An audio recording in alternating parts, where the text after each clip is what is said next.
Terima kasih. Thank you worship team. Untuk persiapan kalian luar biasa. Oke, saya terus menyambung pengajaran-pengajaran yang saya bagi di sini.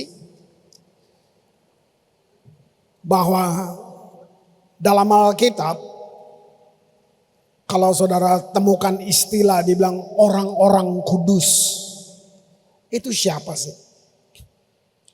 Ya tentu kita lihat siapa yang nulis, siapa yang dipakai Tuhan untuk mengajar, kita ikut semua ya. Tapi Alkitab membukakan kepada kita.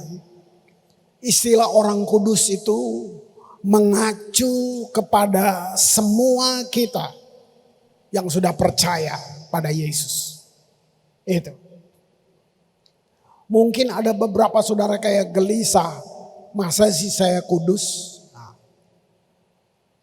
Kamu perlu dekat, perlu tahu lebih banyak.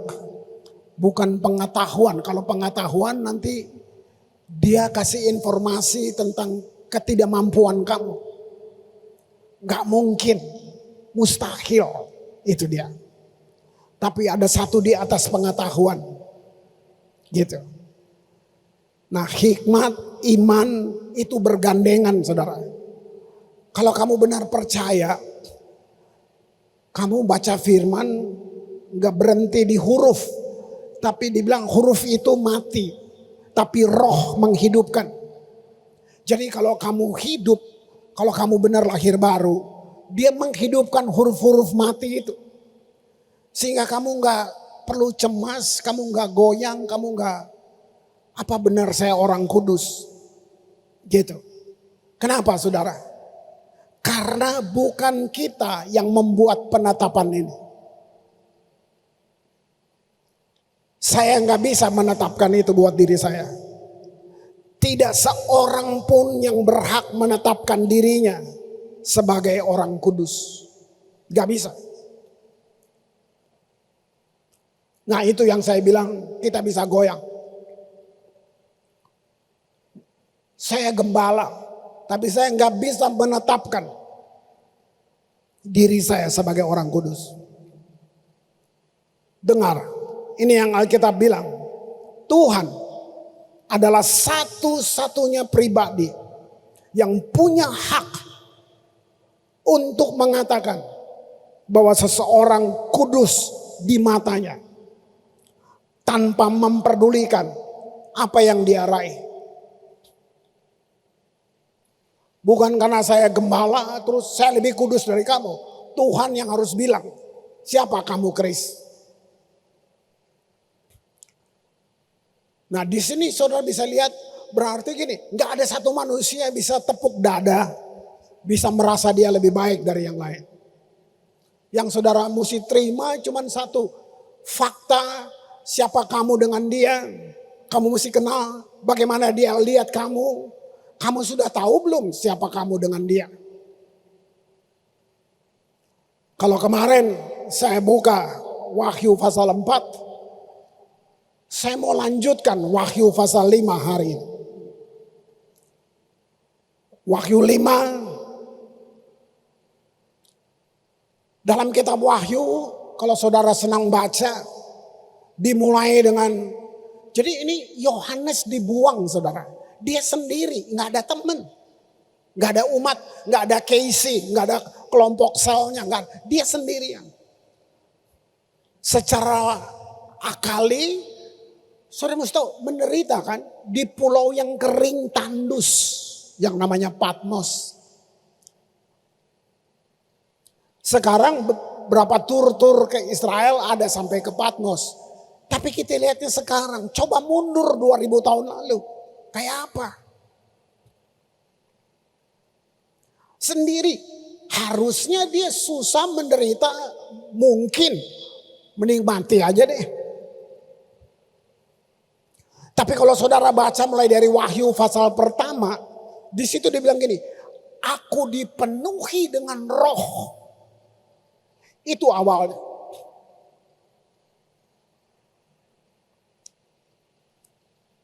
Di tengah sesuatu yang nggak bisa Ini mau apa? Itu kan dia dihukum oleh kerajaan.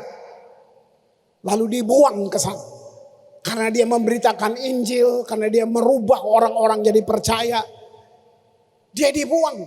Jadi Kristen susah banget masa itu. Jangan berharap kamu seperti bisa punya kerjaan baik, bisnis yang maju. Karena itu ancaman. Kita jadi musuh negara.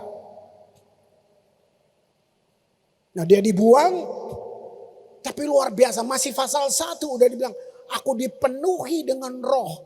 Ini kerennya. Dari situlah Yohanes seperti dibawa masuk ke satu dimensi yang lain untuk melihat hari depannya. Bukan ini, kalau saya boleh terjemahin bebas, bukan ini tujuan saya Yohanes. Saya tahu penderitaan kamu, saya tahu iman kamu, saya suka banget kamu tetap percaya di tengah penderitaan. Sekarang saya mau buka mata kamu, lihat ini rancangan saya buat kamu. Dan buat semua orang percaya. Itu masih pasal 1. Kalau enggak mungkin kitab. Jadi kitab Wahyu itu kitab pegangan hidup saudara hari ini dan besok.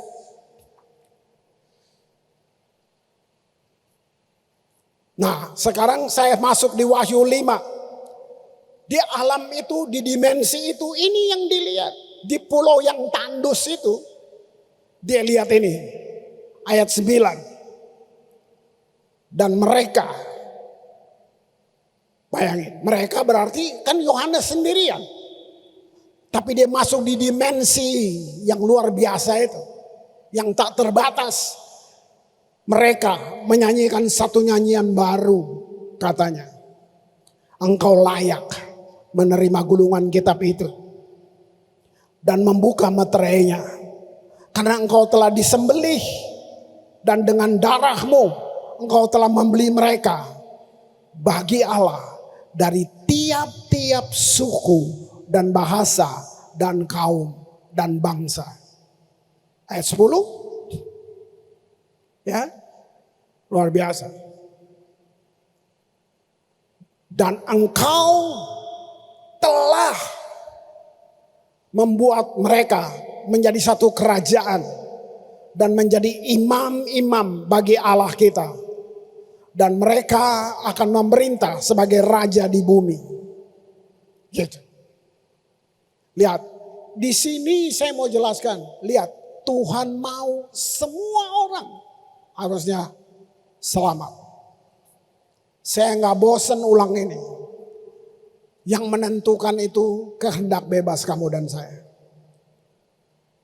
Itu dia. Lihat, mereka menyanyikan nyanyian baru. Apa sih nyanyian baru? Nyanyian baru artinya satu ungkapan yang lahir dari pemahaman baru. Biarin tulisan ini loh, apa tuh? Tadi waktu ayat 10 bilang semua kita menjadi satu bangsa imam kerajaan. Ini yang saya ulang-ulang selalu bilang. Gak ada hierarki saya dan saudara. Gak ada anak emas. Gak ada superstar dalam ranjang. Kita sama, berbeda di fungsi. Saudara juga anak yang luar biasa. Saudara juga hamba Tuhan. Kita imamat rajani.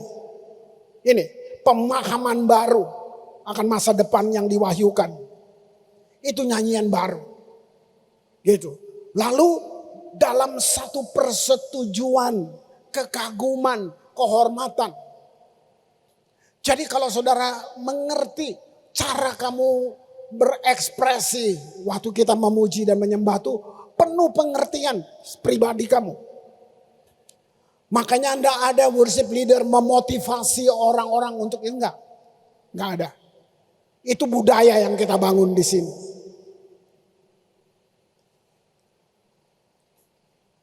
Terus ayat 11 sampai 14 ya. Di dimensi ini Yohanes lihat lagi. Aku melihat dan mendengar suara banyak malaikat. Bayangin. Sekeliling takhta.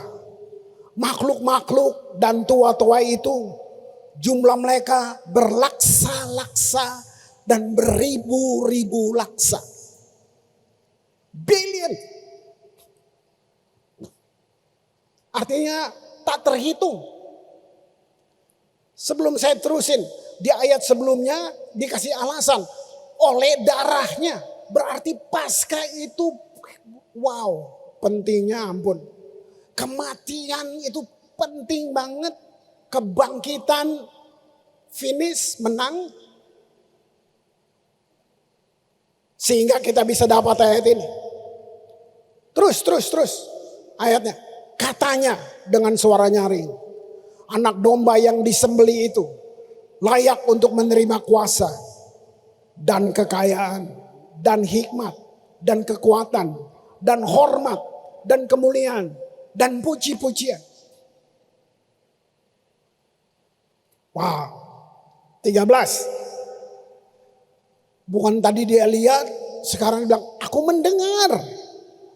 Semua makhluk di sorga, terus di bumi. Yang ada di bawah bumi. Gimana tuh? Dan yang di laut, semua yang ada di dalamnya. Makhluk berarti bukan cuma orang. Bayangin. Wow. Semua yang ada di dalam berkata, bagi dia yang duduk di atas tahta dan bagi anak domba adalah puji-pujian dan hormat dan kemuliaan dan kuasa sampai selama-lamanya. Wih. Terus 14. Dan keempat makhluk itu berkata, perlu tambah waktu kalau saya mau jelasin satu-satu makhluk ini ya. Gitu. Keempat makhluk itu berkata, amin. Amin tuh gini. Demikianlah sesungguhnya itu. Dari tua-tua itu dan tua-tua itu ini udah kudus nih bilang, mereka jatuh tersungkur dan menyembah. Wow. Kata Biblion atau Wahyu itu dibilang gulungan kitab. Gitu. Gulungan kitab. Isinya dibilang gini, kehendak Tuhan. Isi dalam kitab Wahyu itu. Sesuatu yang ada di dalam benaknya Tuhan ada di dalam kitab Wahyu atau gulungan kitab itu. Gitu. Apa isinya kira-kira? Nah, dalam dimensi tadi, di dalam roh itu, Yohanes lihat, tapi belum dibuka. Makanya dia bilang mereka menangis, dia menangis. Artinya dia bisa lihat rencana emas Tuhan. Tapi aduh Tuhan, kenapa gak dibuka?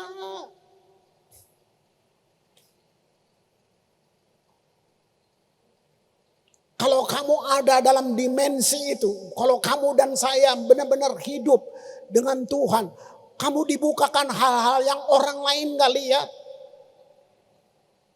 Pasanganmu juga mungkin gak tahu.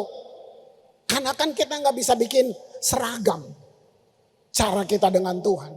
Masing-masing beda. Satu rumahmu bisa kamu yang beda sendiri bisa. Gitu. Jadi kitab Wahyu sedang kasih lihat buat Yohanes. Ini loh Yohanes, kamu kalau tahu. Dari awal saya buat manusia itu untuk ini. Tapi mereka belum genapi. Sekarang penebusan saya mati dan bangkit untuk kembali menggenapi apa yang tidak digenapi dari Adam. Kira-kira gitu. Nah, sekilas ini rancangan yang di dalam kitab Kejadian dikasih tahu ke Yohanes. Lihat apa itu? Kejadian 1:27. Ini rancangan awal. Aku menciptakan manusia menurut gambarnya. Gambar apa itu? Gambar Allah. Diciptakannya dia.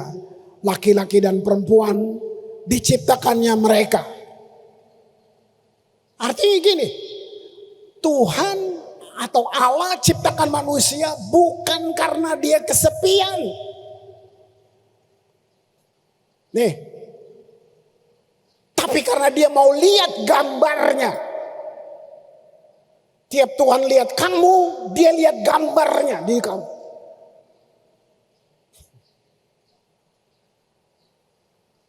Luar biasa ya saudara. Kalau kamu kutuk dirimu, kamu bilang dirimu begini-begini, kamu sedang merusak gambar Tuhan. Karena itu dia, kita terdistorsi dengan semua yang di dunia ini. Pengetahuan, filsafat, dan semuanya. Akhirnya kamu banding-bandingkan berharganya kamu dengan orang lain. Apa yang kamu pakai, apa yang dia pakai. Kita jadi ukurannya seperti itu. Padahal Tuhan bilang, kamu segambarnya. Bukan dia kesepian. Dia buat manusia karena dia mau lihat gambarnya. Wow.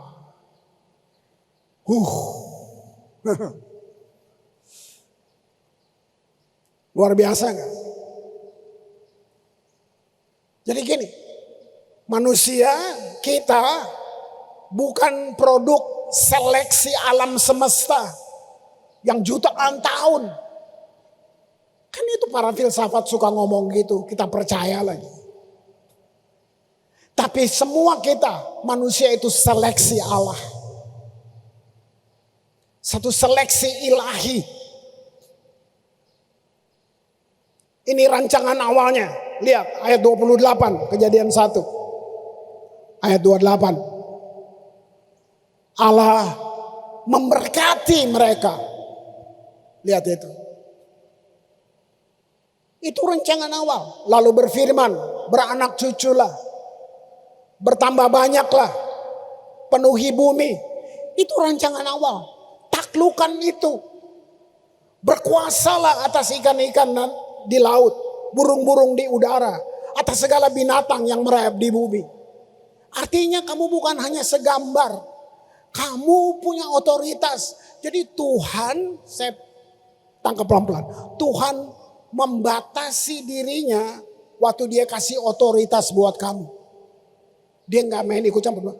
Berkuasa atas ikan-ikan, atas burung-burung, atas semuanya. Dia nggak ikutan karena dia kasih buat kamu. Hebat nggak? Hebat nggak? Coba lihat, kayak mimpi ya, kayak terlalu hayali gitu. Itu awalnya begitu, gitu. Lihat, Tuhan buat kita mengalami sukacita dalam hidup. Berbuah, beranak cucu, menikmatinya. Dalam satu budaya dan atmosfer yang tidak dinodai oleh kehancuran, oleh kutuk, oleh dosa. Nggak ada itu. Kita nggak diciptain nanti tambah tua, tambah sakit dan mati. Nggak ada, awalnya nggak ada. Itu semua konsekuensi waktu Adam melanggar. Lihat itu. Jadi kata kuasa tadi, berkuasalah, itu kunci. Tuhan memberi manusia satu tanggung jawab. Bayangin, kelola planet ini. Bukan pulau kecil, planet. Bayangin. Tanpa ada dosa, ada nafsu, tanpa sifat mementingkan diri, nggak ada. Nggak ada di situ. Wow. Tapi dosa datang. Nah, sekarang Tuhan melalui firman-Nya, Tuhan Yesus kasih tahu buat kita. Ini loh gambaran pekerjaan iblis untuk kita. Jadi awalnya gini. Iblis, Lucifer itu dia cemburu waktu lihat manusia dibuat. Dengan otoritas seperti itu. Padahal bajunya berkilau-kilau penuh bertatakan permata. Tapi dia nggak dapat otoritas seperti manusia. Dimulai dari situ. Makanya dia mulai yang dia serang sama manusia. Karena dia ingin dapat apa yang Adam dapat. Nantilah pengajaran lain kita perdalam itu. Di sini Tuhan buka. Ini loh pekerjaannya dia. Yohanes 10 ayat 10. Yohanes 10 ayat 10. Pencuri datang hanya untuk mencuri dan membunuh dan membinasakan. Itu pekerjaan dia. Tapi Yesus juga kasih tahu, ini gambaran rencana saya. Aku datang supaya mereka tuh tulis namamu. Mereka yang percaya, mereka yang kasih hidupnya, supaya mereka mempunyai hidup. Mempunyai hidup. Dan mempunyai dalam segala kelimpahan. Segala tuh gini, siapa yang bisa batasi? No limit. Siapa yang bisa batasi? Wah. Nah tapi sekarang kan kita memang hidup di dunia yang jatuh ini. Nah kalau saudara kita perlu seperti Yohanes dipenuhi roh untuk lihat semua rencana, janji, apa yang kamu gak bisa lihat dengan mata biasa. Sekarang saya bukakan buat saudara bahwa oke, ini dunia udah jatuh. Tapi Tuhan tidak menghancurkan rancangan dan komitmennya untuk saudara dan saya.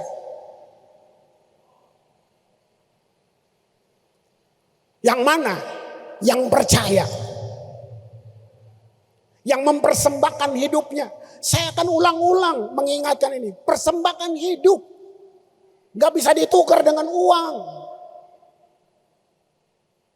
Menghina. Kamu ukur Tuhan dengan uang berapa ratus ribu gitu. Hidupmu, the whole life kasih. Dia tidak merusak rancangan komitmennya buat kita. Walaupun segagal apa kamu dan saya. Nggak yakin? Masa sih? Nah ini, roh-roh amasya, itu lo mesti usir tuh. Nah itu. Tuhan masih punya satu ruangan untuk kita. Kenapa disebut gulungan kitab? Waktu itu nggak ada kertas, saudara. Tapi ini satu gulung itu gini, di rahasia. Semuanya tersimpan. Tapi Yohanes lihat, kan dia masuk di alam itu, makanya dia nangis. Kenapa nggak dibuka? Bagus banget nih rancangannya. Sementara gereja sedang dianiaya, orang-orang kudus tersebar. Aduh, buka dong. Nah, makanya kalau kamu lihat, dia nulis surat kepada jemaat-jemaat. Dia tulis. Itu dia. Wow. Itu gulungan kitab. Jadi salib dapat mematahkan kutuk. Itu yang membuat doa saudara dan saya bisa dijawab. Kalau nggak ada itu, mau sujud kayak apapun, namanya kutuk, tertutup. Karena salib mematahkan kutuk. Sehingga doa kita bukan cuma didengar, dijawab. Pujian-pujian kita berubah, bukan nyanyi, tapi dia berubah menjadi pujian berdaya cipta. Penyembahan berdaya cipta.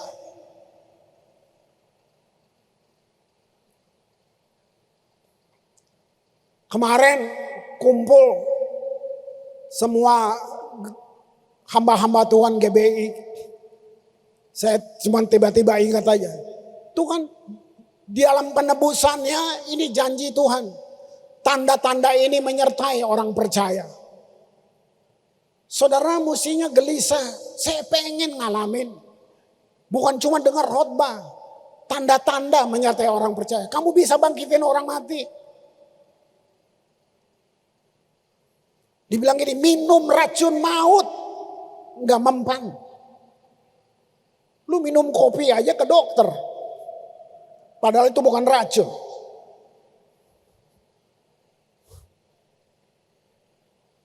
Padahal janjinya minum racun maut nggak mempan. Musinya kita gelisah, mana? Itu bukan janji buat pendeta. Itu janji buat semua orang percaya. Yang penting kamu orang. Nah itu. Wow. Ada satu pribadi yang punya keputusan terakhir. Jelasin dulu. Saya mau bilang ini. Di tengah keraguan, karena lihat keadaan, lihat semuanya, kita bertanya, benarkah itu? Ada satu pribadi yang punya keputusan terakhir, dan tangannya yang tak terbatas itu bersedia menolong kamu dan saya yang mempersembahkan hidupnya kepada dia. Saya ulang lagi, kamu minta Tuhan pelihara saya. Tapi kamu nggak persembahkan hidupnya. Apa yang mau dia pelihara? Mana dia pelihara yang kamu nggak kasih? Coba. Lihat itu. 30%. Saya mau kasih tahu ini zaman ini. Isi Alkitab adalah nubuatan. Seluruhnya. Dan sebagian besar tentang sekarang, akhir zaman.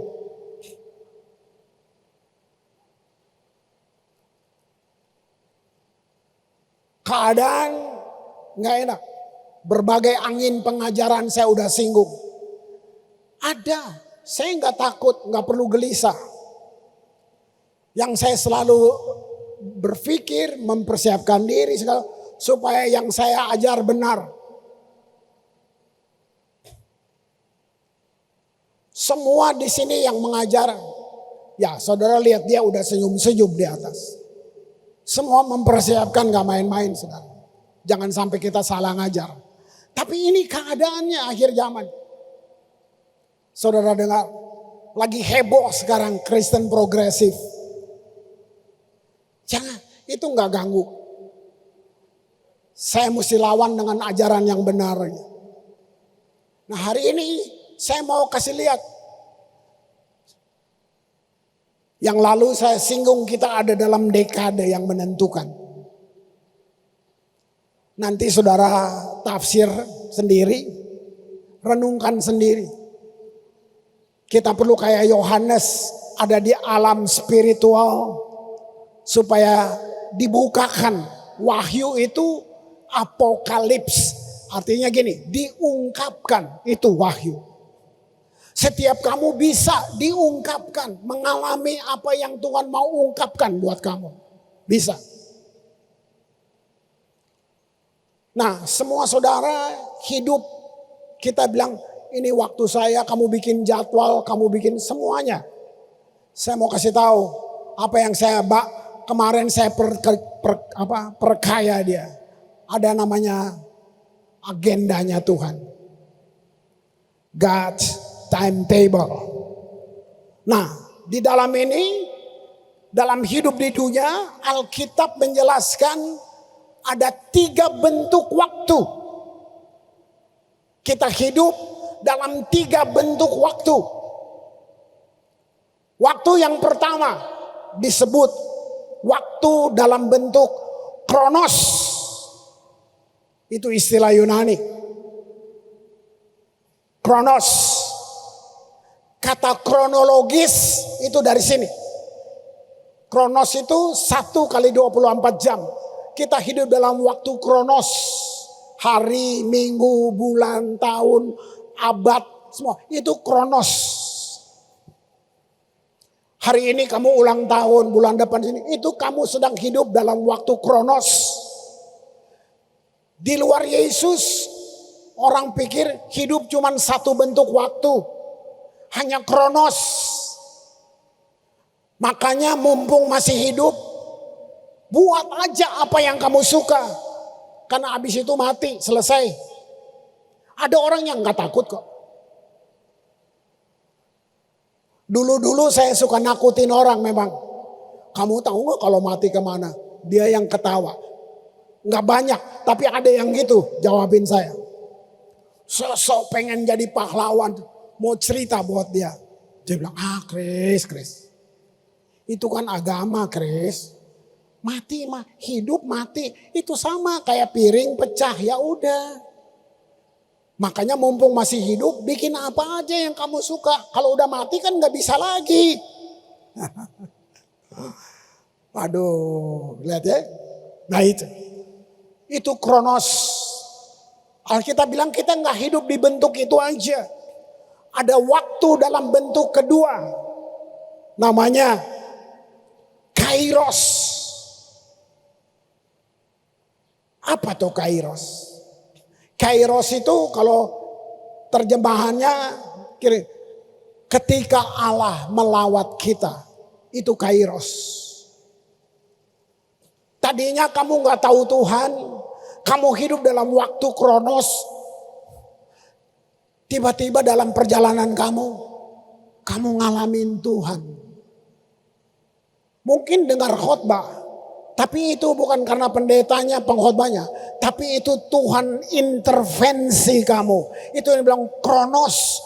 Tuhan datang menemui kamu. Itu yang bilang kairos. Setiap kita yang bertobat, lahir baru, kita mengalami kairos. Kita gak hanya hidup di kronos, tapi di kairos. Makanya gak semua. Kamu gak bisa cari pakai uang ini. Luar biasa. Semua yang duduk di sini, yang dengar ini. Kamu sedang mengalami kairos, Allah melawat kamu. Nah hebatnya gini, gak berhenti di situ. Tuhan bilang ada waktu yang tak lagi. Bentuk yang ketiga. Namanya aion.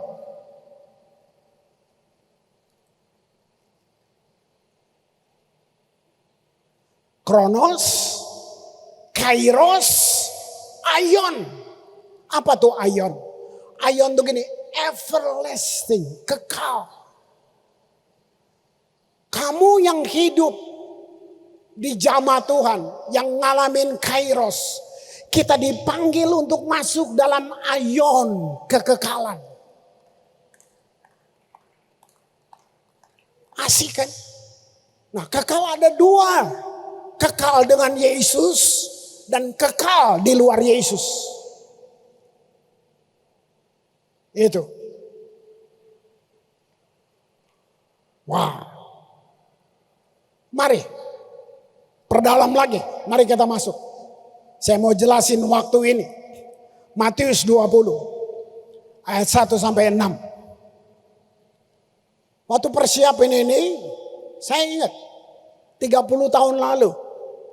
Kita udah ulang tahun ke-31, tapi saya lebih dari 31 tahun di sini. Jadi kira-kira 30 tahun lalu, saya pernah khotbah ini. Bahkan belum diwain itu. Cuman mungkin kecepatan kali saya ngomongnya. terlalu mendahului. Mari lihat ini, kita baca Matius 20. Adapun hal kerajaan sorga. Sama seperti seorang tuan rumah yang pagi-pagi benar keluar mencari pekerja untuk kebun anggurnya. Stop dulu. Bilang ini, sorga belum pernah ada yang lihat dong. Baru Yohanes, kita belum lihat. Jadi Tuhan pakai bahasa perumpamaan. Supaya kamu ngerti. Sorga, dia bilang gini, seperti kebun anggur. Nah, anggur dalam Alkitab artinya joy, sukacita. Adapun kerajaan sorga seperti kebun anggur. Nah, dia bilang ini, si yang punya kebun anggur, dia cari pekerja. Ayo kerja di kebun anggurku. Nah. Terusin dia, pagi-pagi benar, mencari pekerja-pekerja ke kebun anggurnya. Ayat 2. Setelah ia sepakat dengan pekerja-pekerja itu mengenai upah sedinar sehari, ia menyuruh mereka ke kebun anggurnya. Nah, waktu Tuhan cari, dia perlu sepakat dulu. Ini sepakat itu yang saya pertama. Kamu mau nggak ikut dia? Mau nggak kasih hidupmu? Upahnya sedinar loh sehari. Mau sepakat nggak? Oke, ayat 3. Lihat, kira-kira pukul 9 pagi. Ia keluar pula. Dan lihatnya ada lagi orang lain yang menganggur di pasar. Oke, saya jelasin dulu. Menganggur di sini istilahnya bukan hanya non job, nggak ada kerjaan. Bisa kalau kamu artiin ke situ, tapi dia lebih luas. Menganggur di sini kamu boleh bos, direktur, lu pakai dasi, tapi kamu nggak ngalamin kairos. Kamu orang yang hidup di waktu kronos, itu penganggur semua. Kamu hidup di luar Tuhan, kamu penganggur. Ya itu. Wow. Ayat 4. Ya. Katanya kepada mereka, pada penganggur, pergi jugalah kamu ke kebun anggurku. Lihat, bukan paksaan loh, undangan. Pergi. Sibuk ya, banyak proyek ya. Mau nggak ke kebun anggur? Apa yang pantas akan kuberikan kepadamu. Nah, waktu itu, ini kan perumpamaan. Dibilang gini, mereka pergi. Ayat 5. Kira-kira pukul 12. Bayangin. Itu terus diulang-ulang. Pukul 12. Lalu pukul 3 petang. Ia keluar pula. Dan melakukan sama seperti tadi. Siapa ia ini? Pemilik kebun anggur. Terus sama seperti tadi. Ayat 6. Kira-kira pukul 5 petang. Ia keluar lagi. Mendapati orang lain pula. Lihat gini. Lalu katanya kepada mereka. Mengapa kamu menganggur saja di sini sepanjang hari? Lihat. Diulang lagi. Masih banyak pengangguran. Sepanjang hari. Oke. Setelah ayat ini. Kalau saudara baca Matius 20. Jam 5 tuh jam terakhir. Penguasanya, pemilik kebun anggur, nggak cari orang lagi. Itu udah terakhir. Nah, saya hubungkan ini dengan penjelasan waktu tadi. Waktu yang kita lihat tadi, pagi-pagi benar, matahari belum ada. Bayangin, katakan ini habis air bah, habis zaman Nuh. Habis semua. Kalau saya mau bilang progresif, sebenarnya di sini. Alkitab Kristen progresif, tapi ada progresif yang mana? Ada progresif yang benar, yang sehat, ada yang menyimpang. Itu progresif. Kristen itu progresif. Adam berubah, itu semua hukum Taurat dikasih. Itu cuman progresif untuk tunggu sampai Yesus datang dan menggenapi. Kan kamu juga sekolah gitu dari taman kanak-kanak progresif kan. Naik SD, SMP gitu. Masa kamu mau terus SMP sampai sekarang? Dulu saya SMP di Serang, sekarang di Ambon. Ya nanti tahu mau beta SMP lagi di manakah ya, di Papua kah 5 tahun. Mau gitu terus. Itu kan hidup sendiri progresif. Nah lihat.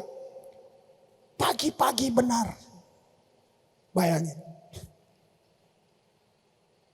Pengerja ini. Ini inisiatif Tuhan yang kita baca tadi dari depan. Dia cari orang. Dia panggil. Yuk ke kebun anggur. Keren banget. Terus jam 9 pagi.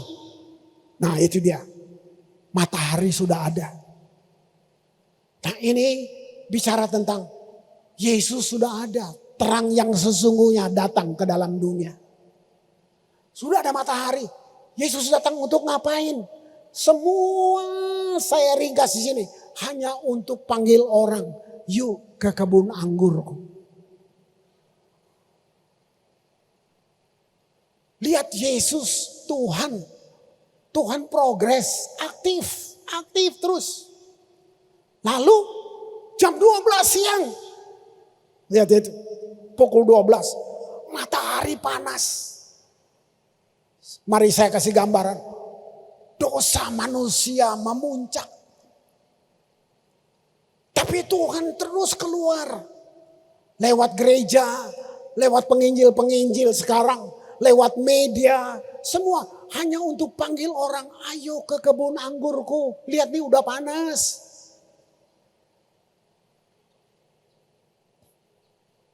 Progres lagi. Jam 3. Waduh. Lihat jarumnya berubah kan. Jalan terus. Dosa dunia semakin memuncak. Tuhan tidak berhenti. Lewat gereja. Lewat orang-orang percaya. Terus cari orang. Mari ke kebun anggurku. Kalau saya bilang dekade ini menentukan. Mari lihat. Yang ini. Jam 5. Lihat jarumnya sudah di situ. Udah maghrib.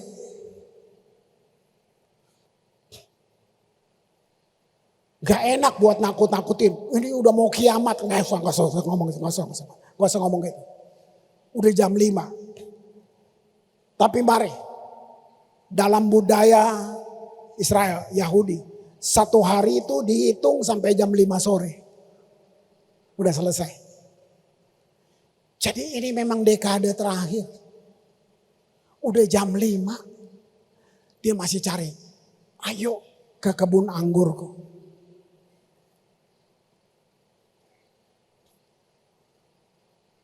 Dia cari orang. Mereka menganggur saja di pasar. Apa itu pasar? Kalau sorga kebun anggur. Dunia yang hebat. Yang mewah. Saudara lihat negara-negara hebat lagi kebanjiran. Saudara lihat. Wah yang kayaknya gak mungkin. Mari saya gambarin dengan firman ini. Ada kebun anggur. Ada pasar. Dunia yang hebat kata manusia. Karena jatuh. Dunia digambarkan sebagai pasar dosa. Saudara dan saya hidup di dalam pasar dosa. Artinya si kunyuk itu dia sedang jual manusia. Lengkapnya gini, kita dijual dari dosa ke dosa, dosa ke dosa, dosa. Tadinya cuman yang biasa, lama-lama terus. Kita gak bisa lepas, kamu gak bisa bebas. Karena kamu ada dalam pasar dosa. Saudara yang belajar ekonomi, yang ngerti, saudara ngerti. Pasar bicara sistem. Semua barang yang masuk dalam pasar gak bisa keluar lagi. Dia sudah masuk dalam sistem.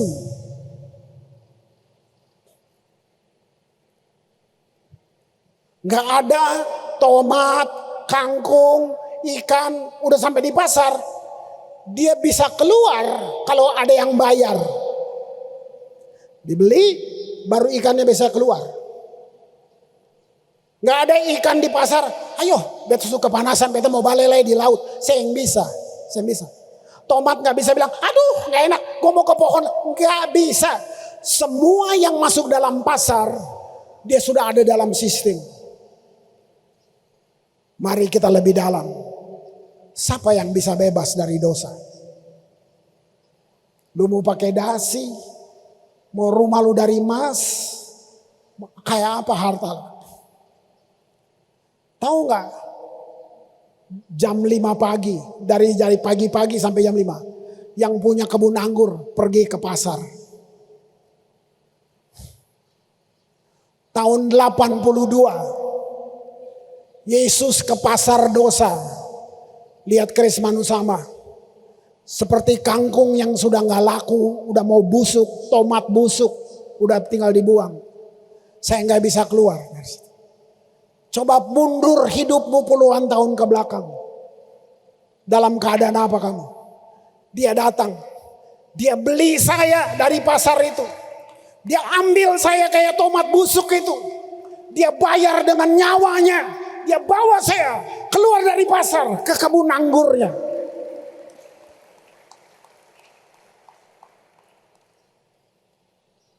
Kenapa lu mau balik lagi ke situ?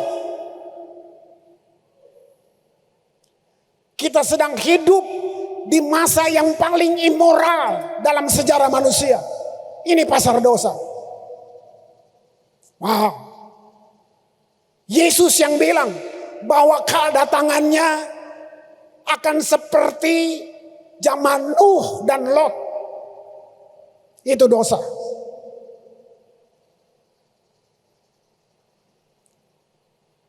Tadi Wahyu 5, sekarang saya Wahyu paling terakhir. Kalau saudara buka, cuman tulisan Lembaga Alkitab Indonesia. Oh, ini udah terakhir. Wahyu 22, ayat 14 dan 15. Lihat. Ditutup dengan kata ini. Berbahagialah. Aduh, keren abis. Keren banget. Berbahagialah mereka. Tulis namamu. Mereka. Siapa aja. Segala bangsa, suku, kaum, dan bahasa. Mereka yang membasuh jubahnya. Ini jubah. Mempersembahkan hidup. Kamu dapat jubah yang baru. Mungkin jas gua keren. Tapi dibuang ke api nanti.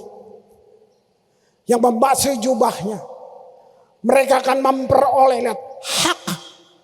Kamu bukan pengemis. Hak. Nanti di depan takhta pengadilan. Kita tidak dihakimi. Kita tidak. Iya. Saudara bisa dengar nanti banyak pengajaran. Tapi saya mau kasih yang betul. Tidak. Kita yang kasih hidup kita. Nanti di depan takhta pengadilan. Bukan dihakimi. Ngapain? Untuk terima reward. Seperti Tuhan bilang, saya bangga sama kamu. Di tengah kegoncangan, kamu tetap lihat saya. Sekarang kamu berhak nerima semuanya ini. Lihat itu. Ada anak sekolah minggu, nyanyinya jelek. Jadi kalau dia nyanyi, ibu bilang, diam. Kuping sakit.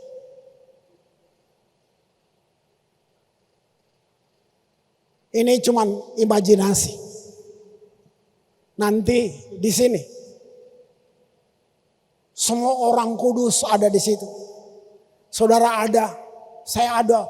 Kamu lihat pendeta-pendeta kelas 6 terkenal, semua ada di situ. Kita saling lihat, ih hebat ih ada Pak ini loh, ih pendeta ini nih yang paling semua ada, kita ada di sini.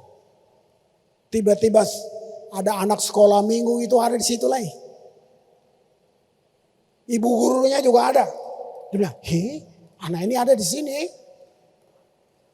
Semua tunggu dapat reward. Dia bilang, Tuhan turun dari takhta.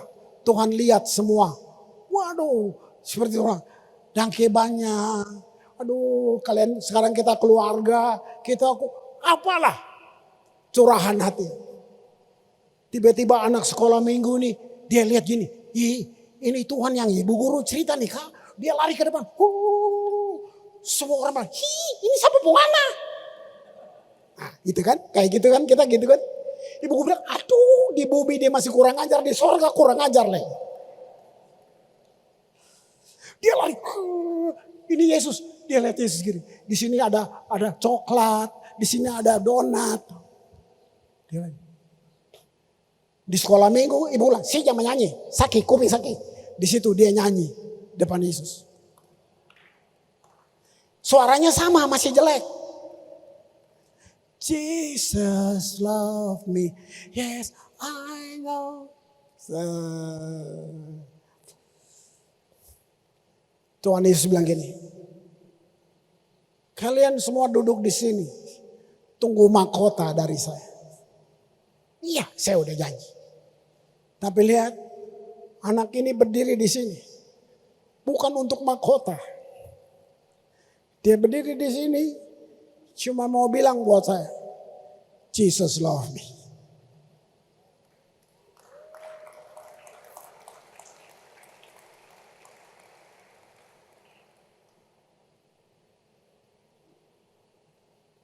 Ayat 15. Ini ayat terakhir. Tetapi anjing-anjing, tukang-tukang sihir, orang-orang Sunda, orang-orang pembunuh, penyembah-penyembah berhala, dan setiap orang yang mencintai dusta dan yang melakukannya tinggal di luar. Ada kereta maut di zaman ini yang isinya semua orang-orang begini. Mereka boleh punya status akademis, status sosial, apapun yang hebat. Tapi semua ada di kereta maut, gerbong maut yang berjalan tidak bisa berhenti menuju kekekalan. Sedang jalan, speed limit, cepat banget. Tiba-tiba, kalau Yohanes dikuasai roh, ada orang-orang yang Tuhan pakai, Roh Kudus sekarang berdiri di tengah rel dan bilang buat kereta itu, stop! Turunkan orang-orang yang mau membasuh jubahnya. Ini waktunya. Ambil keputusan. Turunkan orang-orang yang membasuh jubahnya. Mereka akan masuk dalam kebun anggurku. Mari tim worship naik ke sini. Sekarang giliran kita yang sudah percaya. Ngapain? Pindahkan orang dari pasar dosa ke kebun anggur. Generasi muda, jangan anggap dirimu muda. Tuhan pakai kamu di kelas, di sekolah, di tempat bermain, di mana aja. Pindahkan orang dari pasar dosa ke kebun anggurnya. Wow, itu giliran kita. Wah, kita membuktikan. Memang betul, dosa tidak menghentikan kasih. Karunia mengalir. Tapi kasih karunia menghentikan dosa.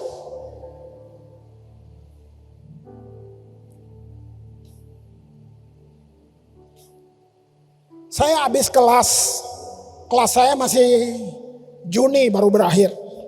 Jadi kalau saya masih pergi itu karena ada kelas. Kita habis kelas, selesai itu jam 5 sore.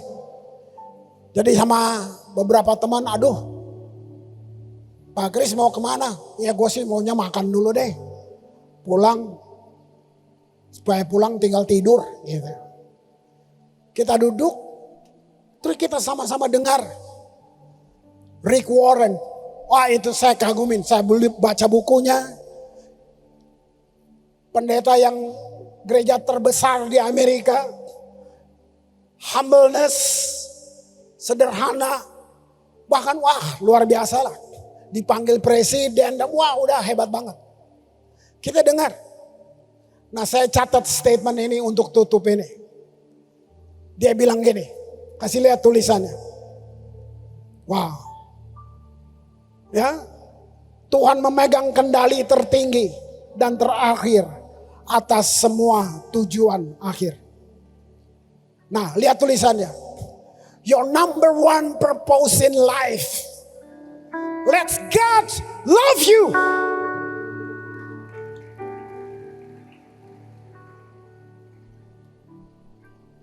Itu tujuan paling terakhir dan paling utama dalam hidupmu.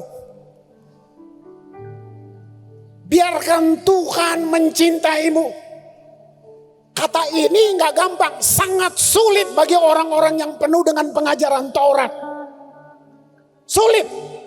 Mana mungkin, bagaimana kita izinkan Tuhan bisa cintai? Kita mau coba dengan perbuatan untuk dicintai Tuhan. Kasih lihat lagi tulisannya. Bila perlu saudara catat. Your number one purpose in life. Kasih lihat aja. Let God love you.